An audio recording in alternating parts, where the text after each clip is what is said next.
OK, donc quels sont les objectifs de la présentation? Comme je le disais la première fois, c'est d'établir l'équilibre dans nos usages numériques et des réseaux sociaux.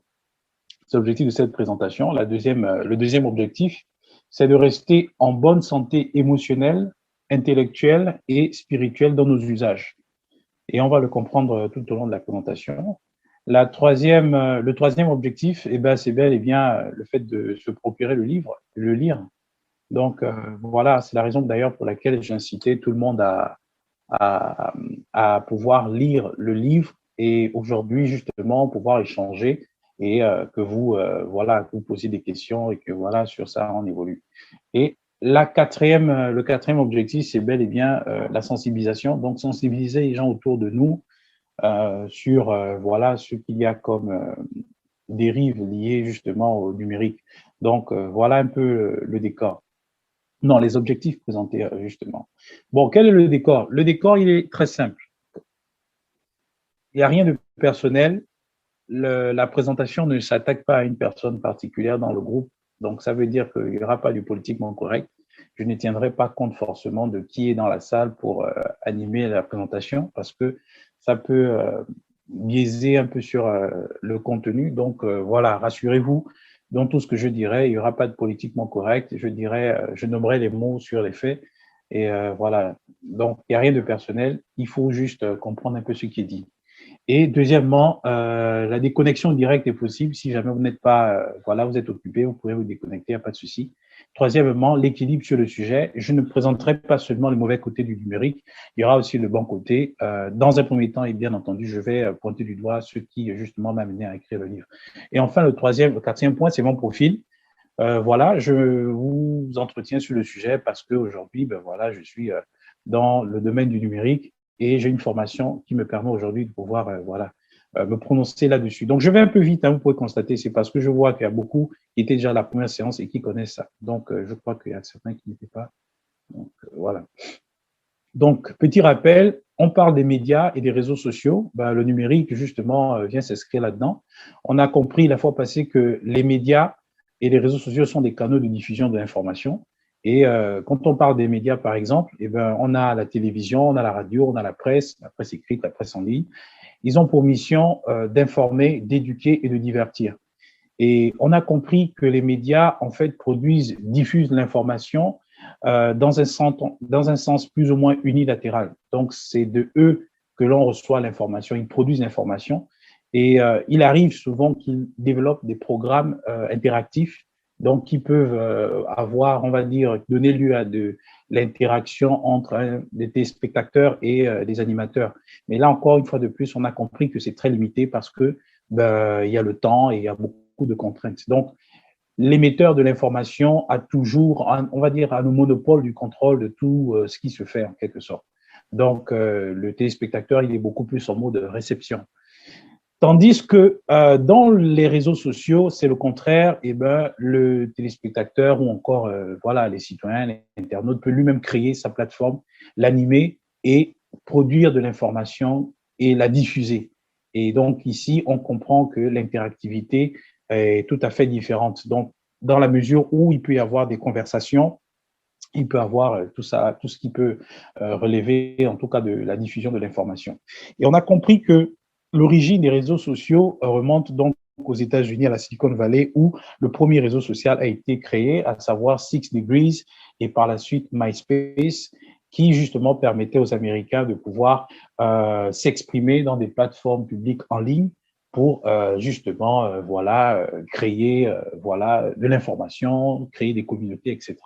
Et ceci se faisait naturellement à travers des sites web, des blogs, des vlogs, des podcasts et toute plateforme disponible en ligne.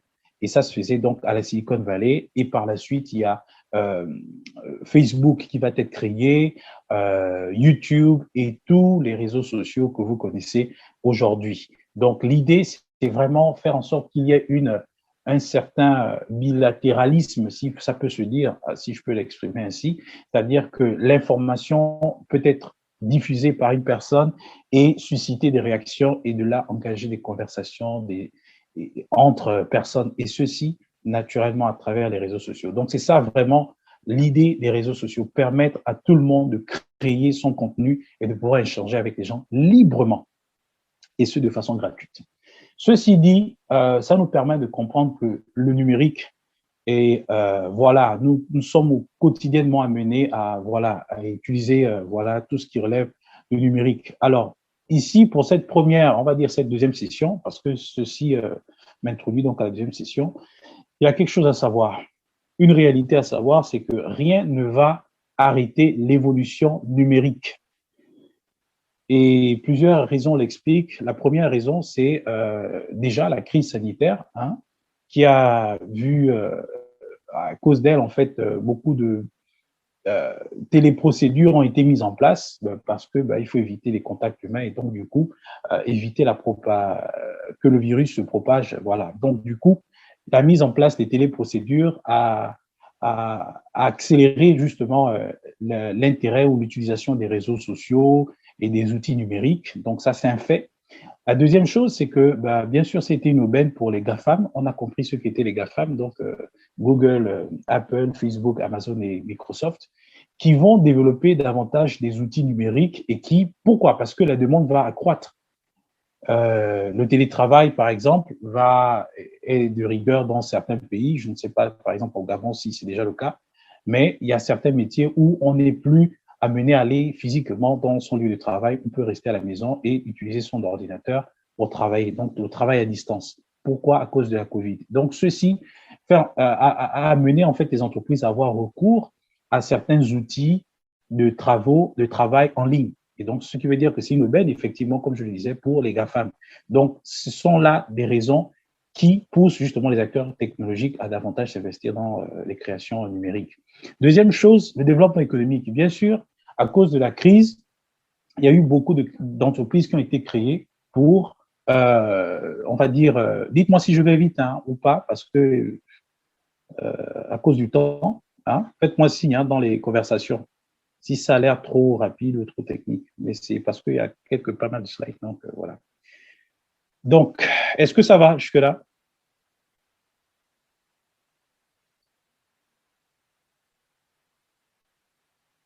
Hello, est-ce que ça va?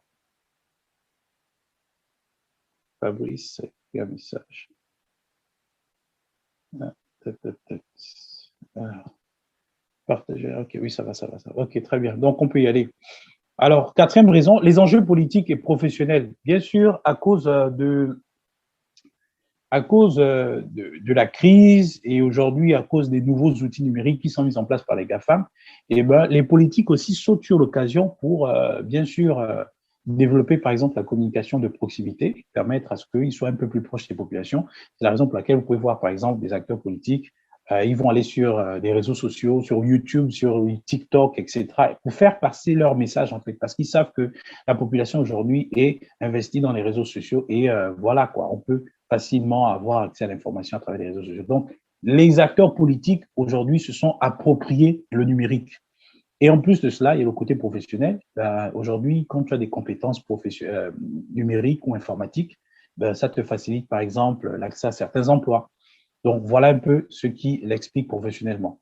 Il y a aussi les démarches administratives, les portails en ligne. Aujourd'hui, si tu veux prendre des rendez-vous, par exemple, pour des démarches consulaires, par exemple, demander le visa aux États-Unis ou demander le visa français, par exemple, Schengen, tout passe en ligne. Et donc, il faudrait avoir certaines compétences numériques pour pouvoir évoluer dans les démarches.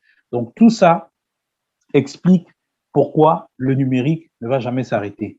Et enfin, le divertissement. Nous tous aujourd'hui, voilà, on va sur des réseaux sociaux souvent pour avoir certaines informations et souvent aussi on se retrouve à se divertir en regardant certains contenus et voilà, qui nous permettent de passer un peu le temps. Donc, bref, ce sont là 6 raisons qui nous expliquent pourquoi le numérique ne va jamais s'arrêter. Ça peut être intéressant, bien sûr, dans une certaine mesure, mais vous savez aussi que de l'autre côté, hein, il y a des choses qui, voilà, qui méritent d'être pointées du doigt et c'est ce que nous allons faire, justement. Donc, le numérique ne va jamais s'arrêter. Et après le Covid, on va dire, avant le Covid, là, on vivait d'une certaine façon. Le Covid est venu, ça a accéléré la mise en place de la numérisation de la vie dans le monde. Moi, j'ai travaillé, par exemple, au sein d'une collectivité, une mairie, j'avais la mission de travailler sur un guide des services numériques pour une agglomération de 47 communes. Donc, j'étais un peu au contact vraiment de la mise en œuvre de la politique du gouvernement français qui encourage la dématérialisation des services publics. Donc, tout ce qui est mairie, organisme public, en tout cas département, tout ce que vous voulez, aujourd'hui intègrent dans leur procédure la digitalisation. Tout est numérisé. Si tu ne connais pas le numérique, c'est un peu compliqué aujourd'hui. Donc, ce sont autant, et c'est un programme qui est mis en place depuis 2017. Par exemple, le programme en France s'appelle France Publique 2022. C'est arriver à 100% de dématérialisation des services publics. Donc, ça, déjà, c'est un fait qui vous montre clairement que le numérique ne va pas s'arrêter tout de suite. Et c'est ce qui, et les pays africains de plus en plus emboîtent le pas. Ceci dit, il va donc falloir avoir une culture numérique où, voilà, il faut disposer désormais d'une culture numérique. Et la culture numérique, elle se compose de quoi? En amont, on a les conditions. Ça, c'est vraiment pour ceux qui apprennent vraiment le numérique, parce qu'il faut bien comprendre un peu ça pour comprendre la suite de ce que je vais plus ou moins indexer.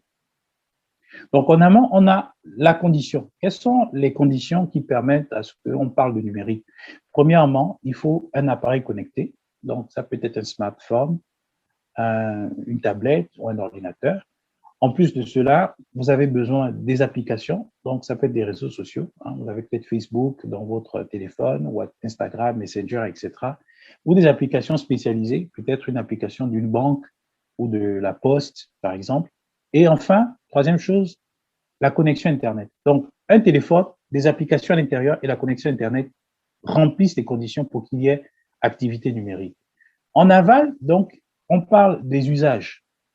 Et pour utiliser, voilà, pour avoir une activité numérique, donc il faut avoir premièrement un identifiant, c'est votre adresse mail, vos mots de passe et en plus de cela, des données que vous avez, des données dans vos noms, votre âge, etc. Donc tout ça vous permet d'identifier. Et les usages, c'est quoi? C'est la consultation. Vous pouvez aller sur un réseau social pour consulter, par exemple, consulter du contenu, des vidéos, des images, etc. Vous pouvez aller aussi pour la création, si vous voulez créer il y a des sites, il y a des réseaux qui vous permettent de créer des choses, donc créer des vidéos, créer des audios, etc. Il y a aussi des plateformes pour des conversations instantanées. Donc, vous avez par exemple Messenger. Il y a une personne qui a le micro activé là, si vous pouvez peut-être le désactiver, s'il vous plaît. Je crois que c'est Mado. D'accord. Donc, voilà un peu ce qui peut, voilà, les usages tels que la vente aussi, le commerce en ligne. Et ça peut être aussi le buzz, c'est une activité aussi. Voilà. Donc, c'est l'ensemble de ces choses qui créent une culture numérique, donc l'ensemble de vos habitudes de consommation numérique. Je ne sais pas si jusque-là, c'est clair. On est en train d'entrer, on va quelque part. Est-ce que ça va jusque-là? Ça va. J'aimerais avoir votre retour. D'accord. Je vais un peu trop vite.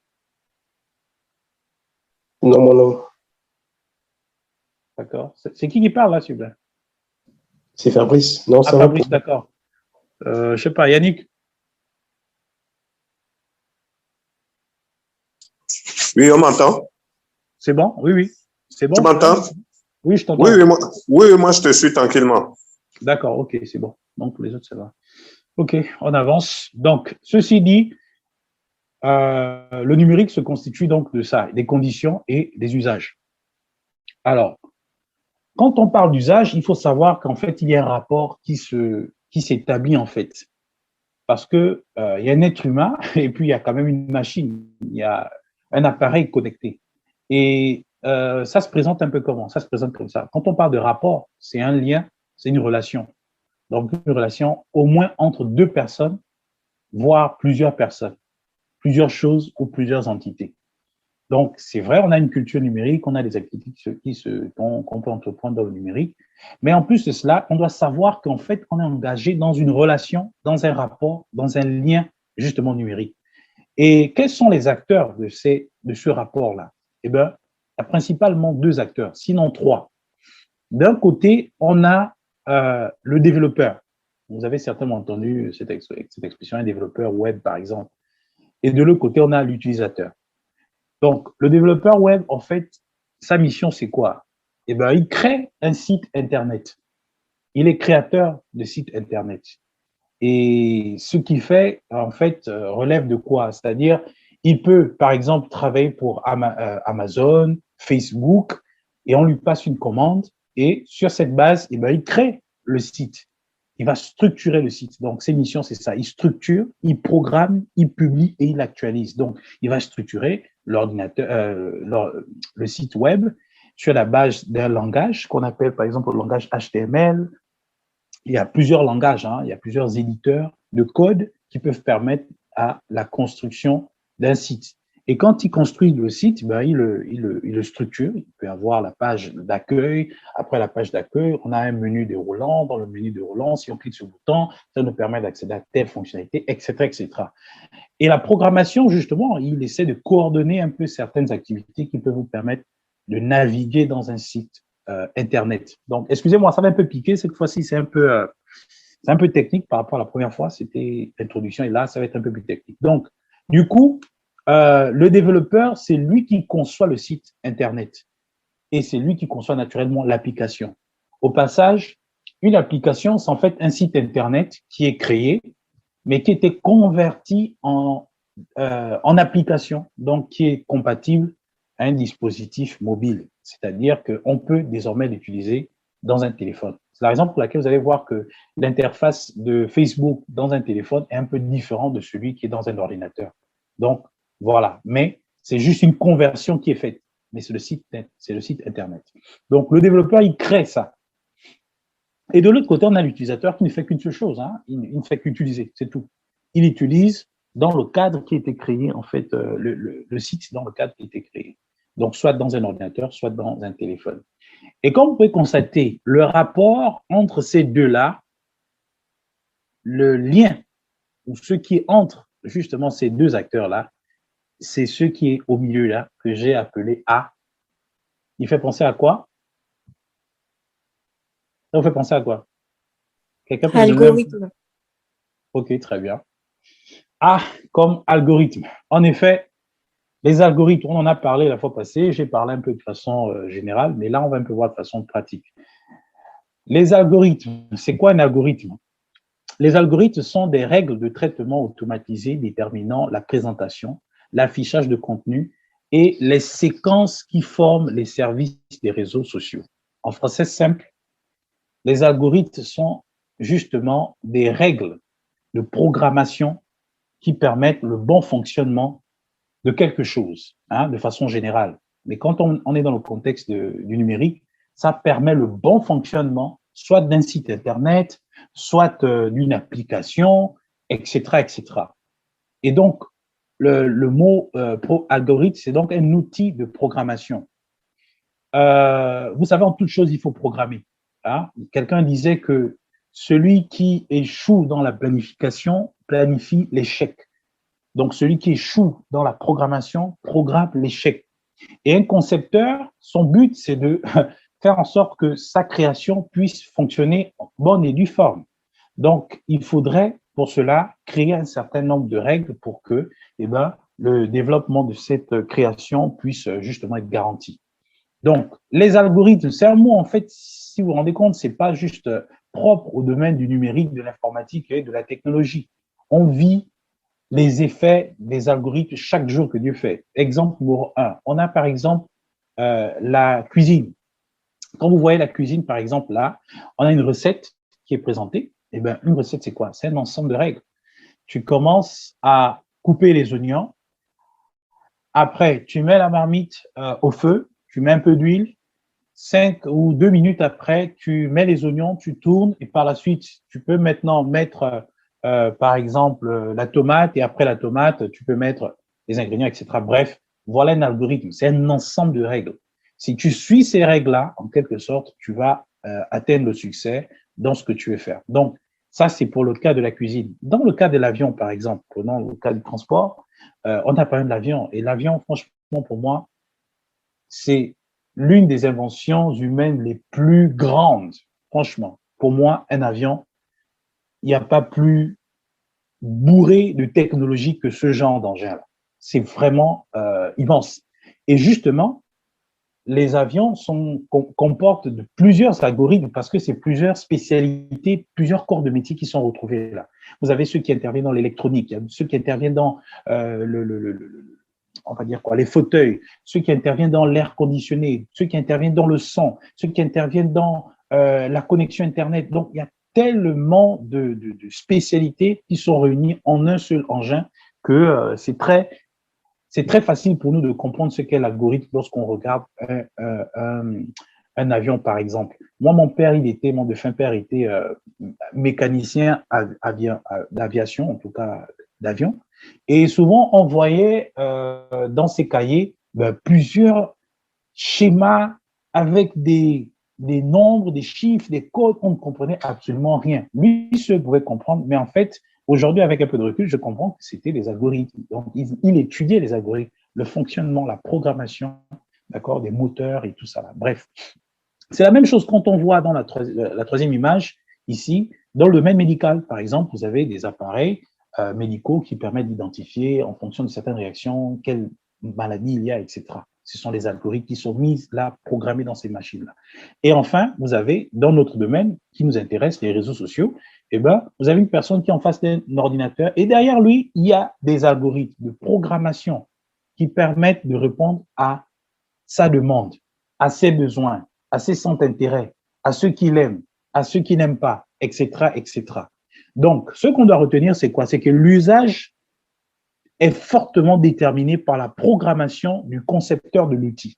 Donc, tu ne pourras jamais utiliser un ordinateur pour faire le travail peut-être, je ne sais pas, en fait, en dehors du cadre qui a été fixé par le programmateur. Donc, du coup, tu peux faire tout type d'usage, mais la programmation détermine ces usages. Donc, c'est très important. La programmation, gardez ceci à l'esprit, est faite pour un but. Comprenons vraiment ça, parce qu'on est en train d'entrer quelque part. On programme, c'est pour un but. Alors, comme on parle de l'économie numérique, on en a parlé la fois passée, l'économie numérique, c'est le commerce en ligne. C'est l'entrepreneuriat en ligne. Donc, c'est se créer du profit à travers un produit qui est en ligne. Et on a vu les géants de l'économie numérique, à savoir les GAFAM, donc Google, Amazon, Apple, Facebook, Amazon et Microsoft, mais encore d'autres, il y a Netflix, il y a tout ce que vous connaissez. Et on a vu à travers la slide, en ce qui concerne les réseaux sociaux, que Facebook est le réseau social le plus qui réunit le plus grand nombre d'utilisateurs à travers le monde. Nous tous, on a au moins un compte Facebook, voire plusieurs, je ne sais pas.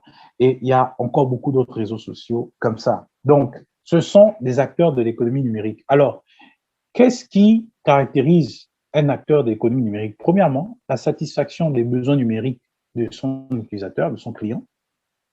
Donc, quand quelqu'un fait la programmation, un concepteur, gardons bien à l'esprit cela, quand un concepteur, un programmateur programme un logiciel ou un site web ou un réseau social, la première chose, c'est garantir la satisfaction des besoins numériques du client. Donc, ça passe par ces démarches en ligne, l'e-commerce, les loisirs, les recherches. Donc, il faudrait que ça soit vraiment efficace, de bonne qualité pour que l'utilisateur soit satisfait. Et en contrepartie, le profit, justement, le profit du concepteur, le gain, premièrement, financier, il faudrait qu'il gagne quelque chose. Il y a un message, je ne sais pas. Ah, d'accord. Il faudrait qu'il gagne merci, il gagne quelque chose, de l'argent. Et on a compris lors de la première séance que l'argent, il gagne en fonction du temps que nous passons dans les réseaux sociaux. Et la deuxième chose, c'est la notoriété. Et il va miser sur quoi? Sur ce qu'on appelle la stratégie. La stratégie, c'est un terme militaire, hein, donc une méthode, c'est une méthode. Donc, le concepteur va utiliser des méthodes qu'il va insérer dans sa programmation pour nous amener, d'accord, à être connectés, à utiliser le réseau social, mais naturellement à passer plus de temps là-dessus parce que c'est là où il gagne de l'argent. Il gagne de l'argent en vous envoyant des cookies et lorsque vous activez, oui, je veux ces cookies, vos données sont collectées et ce sont ces données-là qui permettent justement à ces concepteurs de se faire de l'argent. Parce que vous allez constater que vous faites l'achat dans un certain site et lorsque vous partez dans un autre site, on vous propose des produits qui sont liés aux produits que vous avez commandés dans un autre site. En fait, vous avez l'impression que finalement, il y a quelque chose qui vous poursuit. Et c'est un peu l'image qui est là. vous voyez qu'il y a de l'aimant et de l'autre côté, on a des utilisateurs. Et ce qui est dans cet aimant, en quelque sorte, considérer ça comme un site web, un réseau social, une application, etc. Donc, les algorithmes qui sont placés dans les réseaux sociaux sont tels qu'ils doivent fonctionner pour attirer le maximum de personnes pour que nous passions plus de temps là. Et il va passer naturellement par quoi? Et aujourd'hui, on a constaté que ce qui marche, c'est quoi? Le buzz. Le buzz. On a compris l'expression, la fois passée, les 3 S, hein, une expression d'origine américaine, mais qui était traduite en français. Le sexe, le sport et le sang. Ce sont ces 3 choses-là qui amènent les gens, on parle souvent de en fait, l'économie vraiment de la peur, hein, quand on parle du sang, quelque chose qui est vraiment grave, qui fait ça, ça va attirer les gens, ça va attirer l'attention des gens, parce que c'est l'attention des gens que les acteurs numériques visent. Il y a aussi le sport, tout ce qui est activité sportive, tout ce qui est événement sportif, ça facilite l'attention des gens, ça accélère, ça crée de l'engagement, ça crée l'engouement, et en plus le sexe, donc toute image à caractère sexiste, pornographique, etc., que ce soit des images, des photos ou des audios, tout ce que vous connaissez, hein, ce sont des choses facilement qui se répandent, qui vont très vite, et ça attire les gens. Et d'un autre côté, il y a un phénomène que justement nous dénonçons à travers le livre à cette allure, c'est le narcissisme, donc le NPF là. Premièrement, le narcissisme, ensuite, le paraître et enfin, la fake news. Dans le langage politique, on dit que ce qui est cru est plus important que ce qui est vrai. Donc, on a compris qu'avec les fake news, ce qui est cru est plus important que ce qui est vrai. Hein, les acteurs politiques, ils aiment dire ça. Enfin, ils agissent carrément comme ça. Tant que vous croyez en quelque chose, même si c'est faux, tant qu'il y a de la masse, finalement, c'est ça qui devient la vérité. Et dans les réseaux sociaux, les acteurs des réseaux sociaux, la programmation des concepteurs est telle qu'il faudrait que le maximum de personnes croient en quelque chose, que ça soit vrai ou pas, tant que ça mobilise la conscience commune et ça mobilise les gens autour, eh ben, on peut se faire du pognon, on peut se faire du gain. Et ce qui peut accélérer ceci, bien sûr, c'est le narcissisme, c'est le paraître. Ce sont autant de choses que les gens aiment qui vont faire en sorte que, ben voilà, facilement on peut passer sur quelque chose. Et encore un autre phénomène, je vais vraiment terminer sur cet aspect avant de cette slide. Il y a un nouveau phénomène, c'est que les gens aujourd'hui, ça donne, que ce soit même les acteurs politiques ou les stars, aux choses qui choquent de plus en plus pour se créer le buzz. C'est-à-dire que quelqu'un va faire une sextape, il va faire tout, il va faire même exprès qu'il y ait des fuites. Et quand, boum, ça éclate, les gens vont entendre parler de ça et tout ça. On va se dire, oh, ça va ternir son image. Non, parfois, c'est des choses, c'est juste pour faire entendre parler d'elle. Parce qu'ils savent que plus on entend parler de la personne, les gens auront la curiosité, l'être humain aura toujours la curiosité d'aller chercher, faire des recherches. Donc, aller mettre sur la barre de recherche, mais tel truc, on a pris tel scandale. Et les moteurs de recherche vont de plus en plus recueillir ces informations et son nom va apparaître, en quelque sorte, va monter hein, pour apparaître à chaque fois que une information est donnée en lien avec, par exemple, cette personne-là.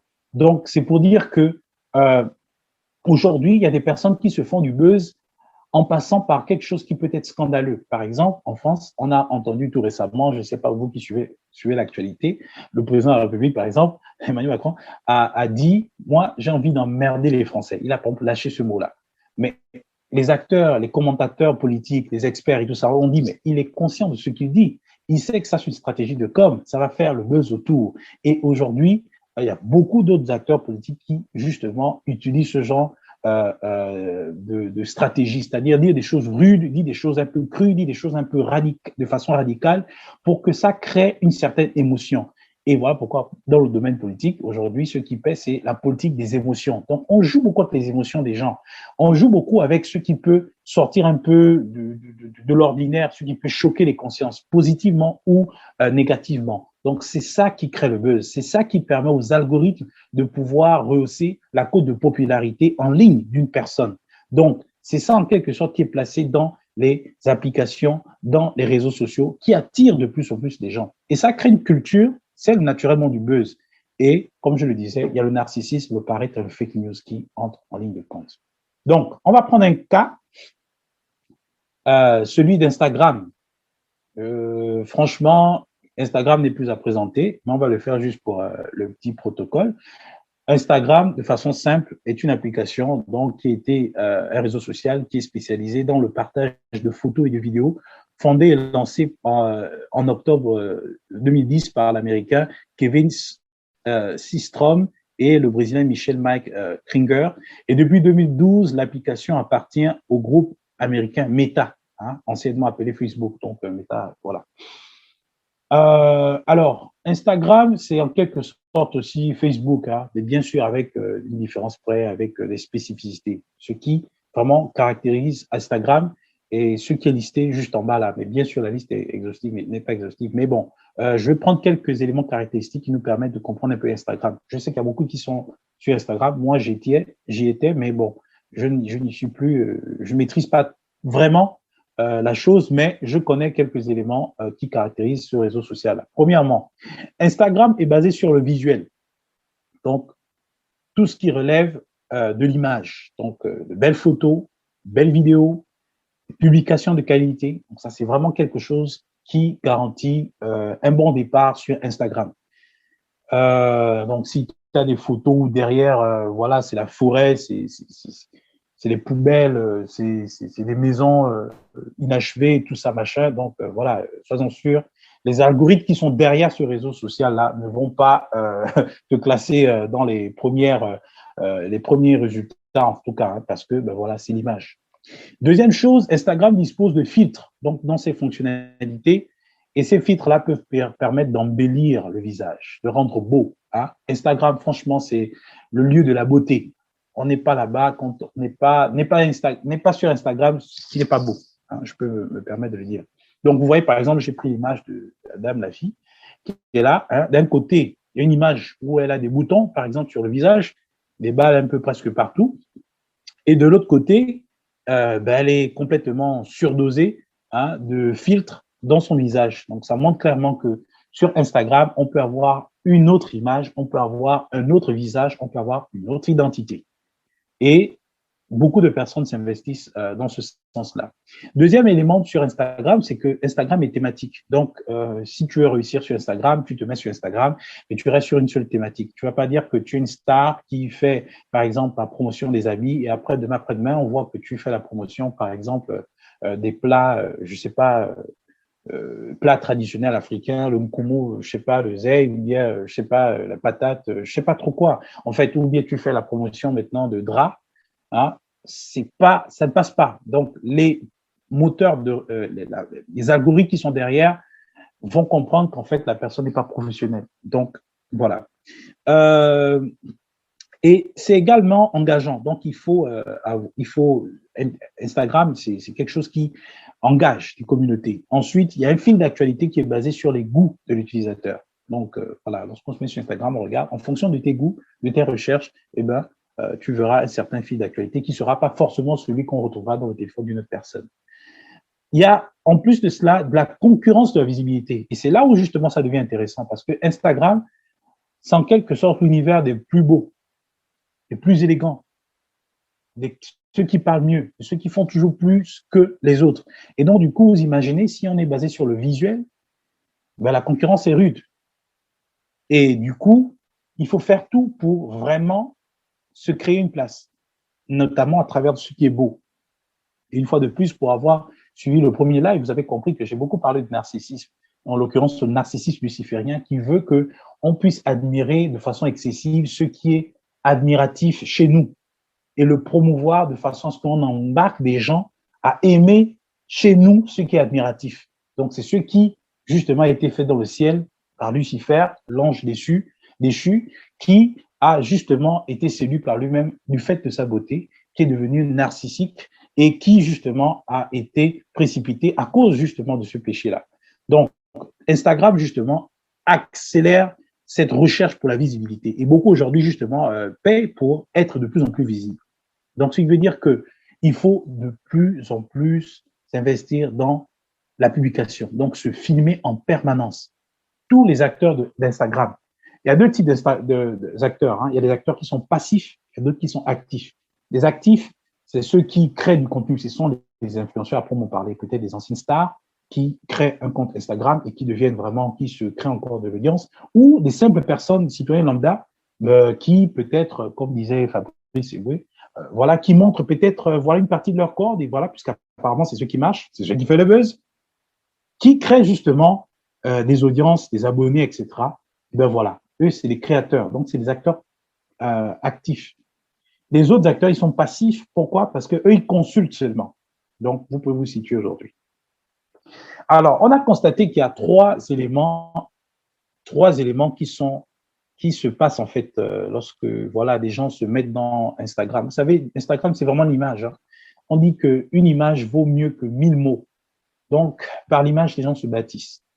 Et sur Instagram, il y a un phénomène, c'est que quand on est sur Instagram, il y a, en consultant les images ou en produisant des images, et bien, il y a une montée de dopamine. Et les algorithmes qui sont placés derrière Instagram sont programmés pour faire monter la dopamine, donc la molécule qui distille en fait le plaisir, la motivation et l'addiction. Donc, quand on est là-dedans, on peut facilement passer des heures et des heures et des heures sans s'en rendre compte.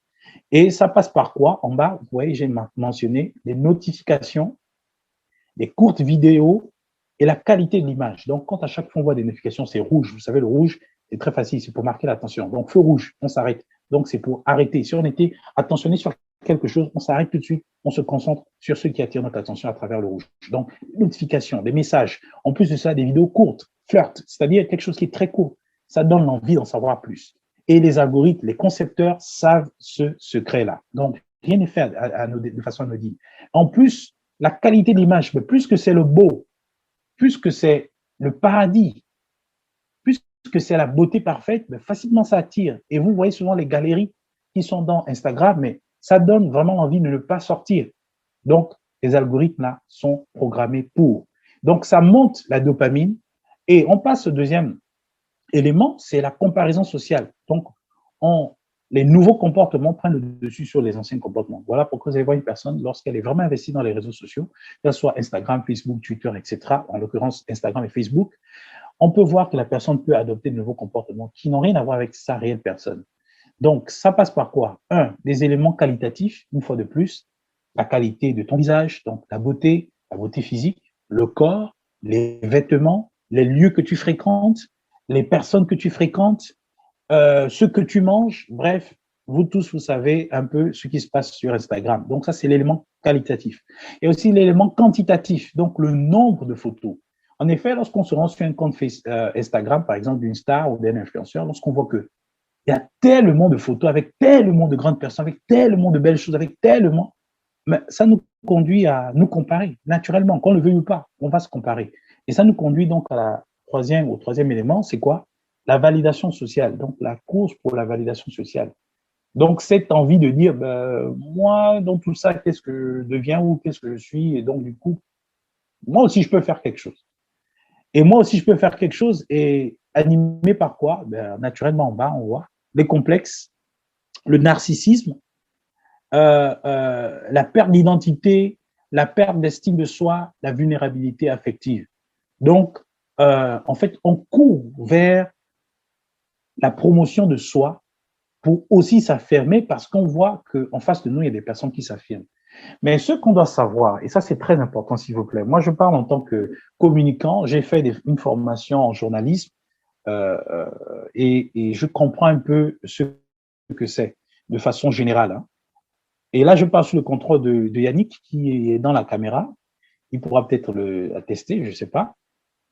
Lorsque vous êtes en face d'une caméra, que ce soit votre photo, votre appareil photo, votre téléphone, lorsque vous filmez, surtout dans le but de partager, vous perdez un pourcentage d'authenticité. Vous n'êtes plus authentique en fait. Vous n'êtes plus à 100% authentique. Pourquoi? Parce qu'en fait, vous allez basculer du privé au public. Et lorsqu'on arrive dans la sphère publique, on ne peut plus se comporter comme si on était en privé. Exemple tout simple, lorsque vous êtes seul, si voilà, il vous arrive d'avoir un peu mal au ventre, vous comprenez ce qui va se passer par la suite. Parce que vous êtes seul. Si vous avez un peu mal aux narines, voilà, et que vous êtes seul, vous-même, vous savez ce qui peut se passer. Mais ces mêmes actions, hein, c'est vrai que c'est pas très hygiénique ce que je dis, mais vous comprenez, c'est plus illustratif. Si vous êtes en face d'une personne, vous savez que vous allez vous abstenir de vous adonner à ce genre de choses. Vous allez le faire de façon un peu plus élégante. Pourquoi? Parce que vous savez qu'en face de vous, il y a des personnes. Et c'est exactement ça. Ça ne veut pas dire que vous êtes faux, mais parce que vous êtes dans le domaine public, vous allez essayer un peu de faire attention. Et c'est ça, en fait, l'image. Lorsque vous filmez, lorsqu'une personne se filme pour s'exposer sur Instagram ou dans un réseau social quelconque, cette personne perd un peu de son authenticité. Donc, il n'y a plus 100% de vrai à l'intérieur. Moi, je vais prendre une petite anecdote. Une fois, on avait un programme sur l'histoire de Nelson de l'Afrique du Sud avec l'un des plus grands journalistes au Gabon là-bas, Paul Badinga Machendi, qui nous avait formés. Et on devait interviewer l'ambassadrice de l'Afrique du Sud au Gabon. Et c'était moi qui devais le faire. Je ne savais pas. Séance tenante, le formateur me dit que c'est toi qui vas interviewer l'ambassadrice. Et là, tout de suite, j'ai pris peur. Je me suis dit, mais comment ça? Et on va le faire en plus à l'ambassade là-bas, chez elle. J'ai pris mon téléphone, j'ai appelé ma mère, j'ai dit, maman, là, tout à l'heure, je vais devoir, finalement, dans le projet dont je t'ai parlé, je vais interviewer l'ambassadrice. Vraiment, il faut prier pour moi parce que franchement, je tremble un peu, je panique. Et lorsqu'on est allé, je vous assure, je paniquais, j'avais le micro, il y avait le journaliste, le photographe, il était là, le caméraman, et je commençais à paniquer, à trembler, surtout quand la journaliste est venue, et je me suis dit, oh là là, ça s'est passé comment? Et lorsqu'on a braqué la caméra sur l'ambassadrice, elle a commencé à paniquer à son tour. Elle dit, mais ça se passait comment? Non, attendez, ne filmez pas là-bas. Non, ici, je ne suis pas bien. Allons-y de l'autre côté. Quand j'ai vu qu'elle commençait à trembler, je me suis dit, mais finalement, pourquoi moi je dois continuer de trembler? Puisqu'apparemment, vous aussi, vous tremblez, vous, les autorités, vous qui passez à la télé, donc vous aussi, vous tremblez. Je me suis rendu compte que finalement, par-dessus tout, on reste humain. Et ça m'a permis de comprendre que l'image, la caméra, la photo, lorsqu'elle est braquée sur toi, excuse-moi, tu peux être bon comme tu veux, tu cesses d'être à 100% authentique. Donc, du coup, c'est juste pour vous dire que sur Instagram, toutes les personnes qui se présentent là ne sont pas forcément originales à 100%. Et malheureusement, elles influencent les personnes qui, elles, prennent au premier degré ce qui est présenté et se laissent influencer négativement et se détruisent de façon continuelle sans se rendre compte. Ce qu'on doit comprendre, c'est que les algorithmes qui sont derrière sont faits c'est fait pour cela. Moi, je résume ça comme ça. Instagram, c'est comme produire de la qualité en quantité pour être là de façon perpétuelle, c'est-à-dire pour être maintenu, connecté de façon vraiment constante. De la qualité en quantité. Et ça complexe les gens. Alors, il y a une lanceuse d'alerte. Moi, quand j'écrivais le livre, le 3 novembre, je suis tombé sur ça, une lanceuse d'alerte, une ancienne employée de Facebook qui a dénoncé les dérives de Facebook, qui a dit que entre ce qui est bon pour le public et bon pour l'entreprise, Facebook, encore et encore, a choisi de privilégier ses propres intérêts, à savoir gagner plus d'argent. Combien de personnes se laissent aujourd'hui détruire par ces réseaux sociaux-là? Et aujourd'hui, il y a des lanceuses d'alerte. Elle s'appelle Francis Haugen. Vous pouvez aller sur le net. Il y en a tellement. J'ai juste pris ce cas qui dénonce les algorithmes, la manipulation algorithmique qui est derrière les réseaux sociaux, qui veut qu'on s'auto-détruise, quel que soit le constat qu'on fait sur la dégradation de nos comportements, mais qu'on s'auto-détruise et qu'on soit insensible à cela et impuissant totalement. Et moi, j'ai décidé d'écrire le livre. Pourquoi? Parce que je me suis rendu compte que la manipulation, elle est non seulement au niveau intellectuel, mais elle est surtout au niveau émotionnel. Et lorsqu'on touche l'âme d'une personne, on touche son esprit. Et si on touche son esprit, c'est qu'on colonise son esprit. Et il y a une colonisation spirituelle qui est faite aujourd'hui à travers les réseaux sociaux. Et moi, je suis contre. Du coup, quelques pistes de solutions pour finir. Il faudrait que chacun fasse un examen de conscience. Savoir si on est dans une utilisation normale, où notre niveau, il est assez, trop, addict ou possédé, c'est à nous de voir, c'est à nous de juger, dans nos réseaux sociaux là. Donc, c'est à nous de faire un examen de conscience. Deuxième chose, prière. Oui, pour celles et ceux qui prient. Je ne sais pas qui est dans la salle, mais prier pour reprendre le contrôle parce que c'est spirituel finalement. Beaucoup plus spirituel qu'autre chose parce que, je vous assure, il y a des gens qui font les études de la captologie. Donc, comment captiver l'attention des gens? qui travaillent là-dessus. Comment captiver l'attention des gens? Donc, vous imaginez, c'est le métier d'une personne. Et les algorithmes qui sont derrière les réseaux sociaux sont conçus pour. Et pour regagner le contrôle, faites l'examen de conscience, la prière et bien entendu, établir de l'équilibre entre ce qui est essentiel et non essentiel. Vous connaissez les expressions. Moi, j'estime que ce qui est essentiel, c'est ce qui concourt à l'instruction et à l'information. Et ce qui est non essentiel, c'est le divertissement. Attention, non essentiel ne veut pas dire important. On a besoin de se divertir. Même dans les réseaux sociaux, on a besoin de se divertir. Mais vous avez les degrés de consommation qui sont hauts. Normal, assez, trop, addict ou possédé.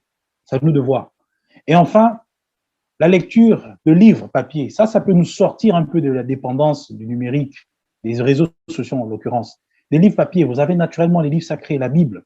En plus de cela, vous avez d'autres ouvrages à parcourir. C'est très important. Ça nous permet de décrocher un peu le numérique.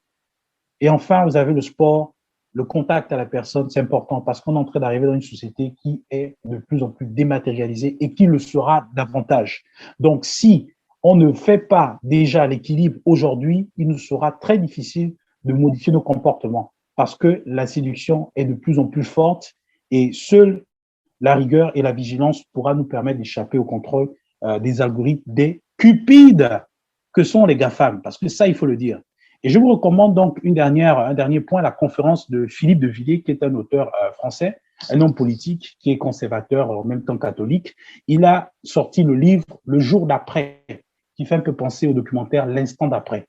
Franchement, allez-y sur YouTube, suivez cette conférence, c'est 1 heure. Je ne sais pas, trouver autant peut-être ce week-end. Suivez cette conférence-là.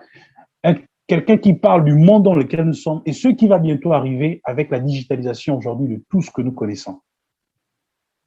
Sur ce, je vais terminer avec la conclusion en disant, dans la page 74 du livre, je dis ceci. Pour toutes celles et ceux qui considèrent le contenu de ce livre comme du complotisme, je tiens à dire ceci. S'il faut écrire un livre pour être d'accord avec tout le monde, alors je me suis trompé. Cependant, si la réalité du terrain atteste du caractère scientifique de ce contenu, alors vous êtes doublement trompé. Donc, je n'ai pas écrit le livre parce que je veux faire beau, j'ai écrit le livre parce qu'aujourd'hui, les réseaux sociaux manipulent émotionnellement, intellectuellement et spirituellement les internautes. Et en tant que chrétien, j'ai décidé de prendre position pour me dire, attention, ce n'est plus une affaire physique, c'est une affaire spirituelle derrière. Si on ne prend pas conscience de ça aujourd'hui, ben, il sera trop tard certainement demain. Donc, nous sommes arrivés à la fin de cette présentation. Si vous avez des questions, n'hésitez pas, je suis à votre disposition. Et excusez si j'ai un peu trop tiré, si je suis allé trop vite. Merci. Et donc, je vous écoute si vous avez des questions. Voilà, le micro ouvert.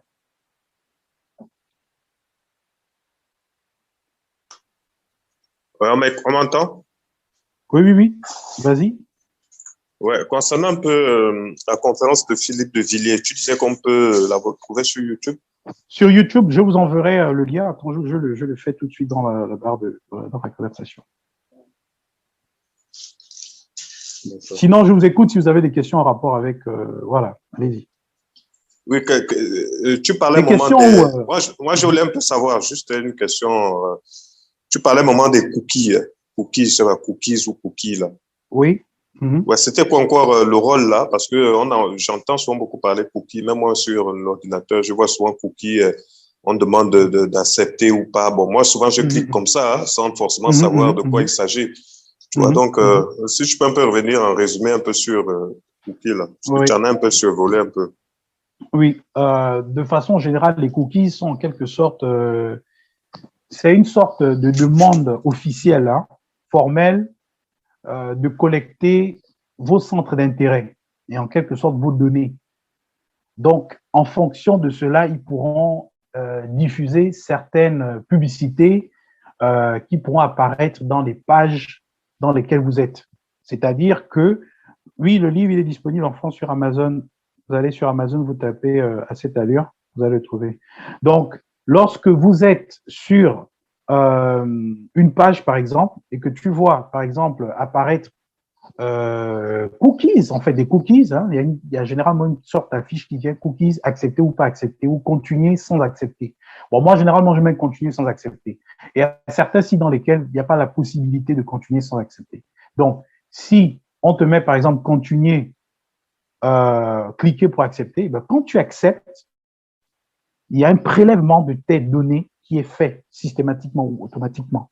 Et ces données-là, justement, vont servir à l'algorithme du réseau dans lequel tu es ou dans le site web dans lequel tu es pour pouvoir communiquer avec les annonceurs en fonction de tes centres d'intérêt. Mais c'est encore beaucoup plus vaste et beaucoup plus large que ça. Mais en gros, c'est un peu ça qu'il faut avoir à l'esprit. Je ne sais pas si j'ai bien répondu à ta question.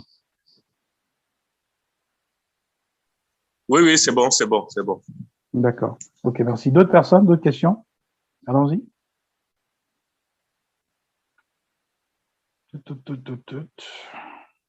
Donc, pour Philippe de Villiers, comme je disais, hein, c'est sur le net, je vous envoie le lien. Franchement, parcourez cette conférence-là. Pour toutes celles et ceux qui sont chrétiens, franchement, on en a fortement besoin. Je le recommande très, très, très. Voilà. Quoi d'autre? Je vous écoute. Celles et ceux qui arrivent. À la fin, j'ai vu Ronan là. Pour les autres.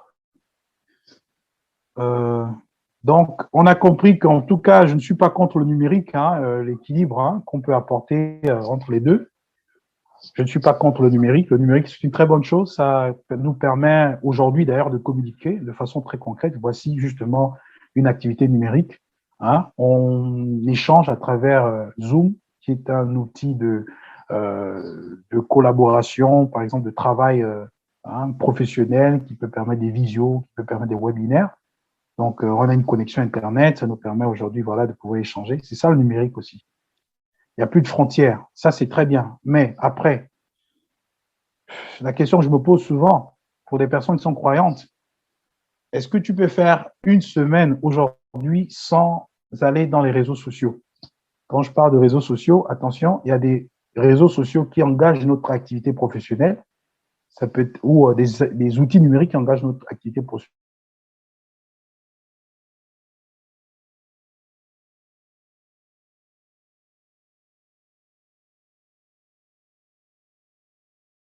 L'impression est vraiment, voilà. Est-ce qu'on peut vérifier? Allô, vous m'écoutez? Oui, on t'entend. Ouais. Ah, d'accord, oui. Est-ce qu'on peut faire une semaine sans les réseaux sociaux? Je ne sais pas. Est-ce qu'on peut faire une semaine sans lire la Bible? Non, je demande à la personne de répondre. Hein. Voilà. C'est juste des questions comme ça. Est-ce qu'on peut faire une semaine sans aller dans les réseaux sociaux? Est-ce qu'on peut faire une semaine sans lire la Bible? Est-ce qu'on peut faire un lien entre ces deux questions et en tirer des conclusions pour nous permettre de nous situer un peu à quel niveau nous sommes dans notre dépendance ou dans notre affection, je ne sais pas, notre attachement aux réseaux sociaux? Bref, c'est un peu là sur la table, mais une fois de plus, comme vous le voyez dans la couverture du livre, les réseaux sociaux sont gérés par des personnes qui cherchent du profit et tous les moyens sont bons pour y arriver. Oui, Cléa, Théodora, tu as certaines autres questions. Je t'écoute. Du coup, je voulais te dire merci déjà pour ta présentation. C'était très intéressant. Ma question est la suivante. Tout à l'heure, tu parlais du fait que qu'il y a des algorithmes en fait qui qui en quelque sorte nous amènent en fait à être davantage dépendants des réseaux sociaux. Et Oui. tu as aussi fait l'équilibre en disant que c'est à nous de jauger à quel niveau on est en quelque sorte. Oui. Du coup, en fait, comment est-ce que tu penses que c'est possible, c'est vraiment possible d'avoir un certain équilibre avec avec le fait que en fait les algorithmes sont là toujours pour détecter ce qu'on préfère en fait, ce qu'on aime. Parce que si l'algorithme te ramène toujours à ce que tu aimes regarder, forcément tu as une attirance en fait. Est-ce que c'est vraiment possible de se détacher concrètement quand on est dedans? Est-ce qu'il faut pas sortir? Est-ce qu'il faut rester dedans avec de l'équilibre? Est-ce qu'il faut être juste une personne active, ceux-là qui regardent sans agir? Enfin, je sais pas. Comment est-ce qu'on peut se situer voilà, par rapport à tout ça? D'accord, merci à ta question. Bon, en fait, ce qu'il faut dire, c'est que une partie de la réponse réside dans ta capacité, dans la capacité de tout le monde à être sincère avec soi-même. L'addiction, par exemple, aux réseaux sociaux, vous allez m'excuser de l'exemple, l'addiction, par exemple, à Instagram est aussi nuisible et aussi puissante que l'addiction à la pornographie, par exemple. Hein.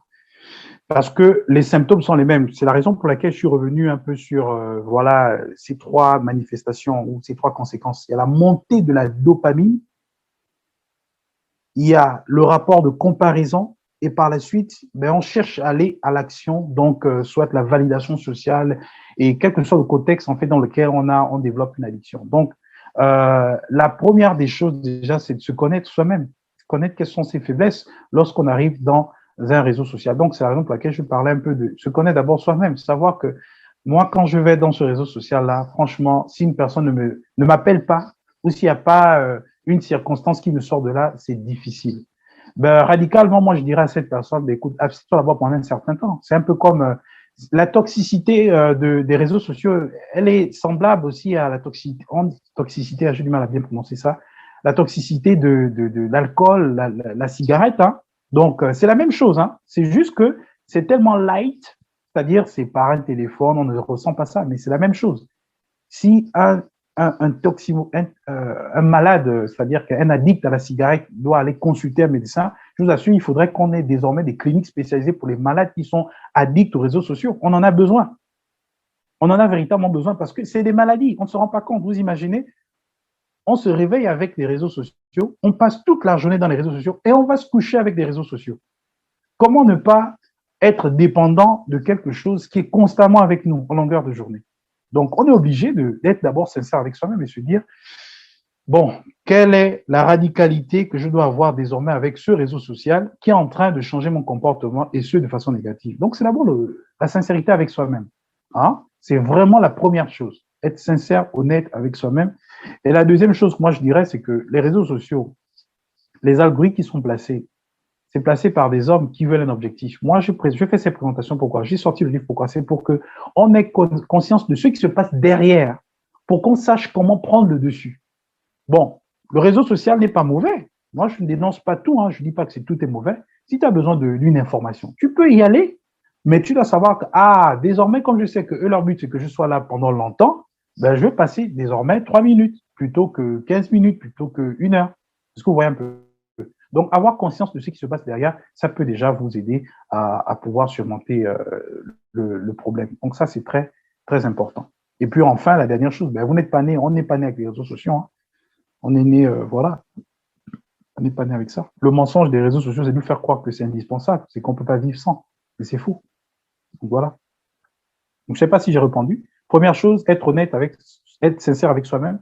Deuxième chose, réduire l'utilisation, le nombre d'utilisations, il y a des mêmes choses. Voilà, on peut pas avec. Autre question? Je ne sais pas si j'ai répondu, je pense que je me suis quand même élargi dans la réponse. Autre question? Donc voilà, en tout cas, juste terminer en disant que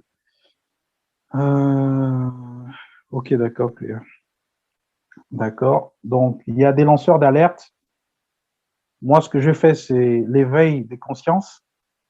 Je lance l'alerte un peu comme cette dame-là. Il y en a plusieurs.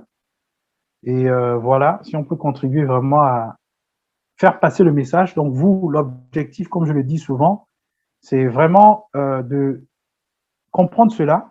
Hein. Ce n'est pas ce qui est dit dans le livre, tout ce que j'ai dit ici, parce que ça ne servira à rien. C'est en lien avec le livre. Ceux qui ont déjà lu le livre savent de quoi je parle. Donc, ce n'est pas exactement ce qui est dit dans le livre. Dans le livre, c'est autre chose. Donc, je vous incite vraiment à lire le livre et qu'on échange à la longue dans les prochains, peut-être, les prochaines séances là-dessus. Et bien entendu, je vais développer dans différents aspects à chaque fois. Comme je disais, ceci sur la base de mon expérience. Donc, voilà. Comprenons la chose, partagez l'information, sensibiliser les personnes autour de vous, appliquons d'abord ça nous-mêmes et sensibiliser les personnes autour de nous. Hein, parce que la déconnexion, elle se fait à 3 niveaux. Au niveau personnel, une déconnexion avec nous-mêmes. Au niveau relationnel, une déconnexion avec les autres. Et au niveau spirituel, une déconnexion avec Dieu. Donc, c'est ça un peu.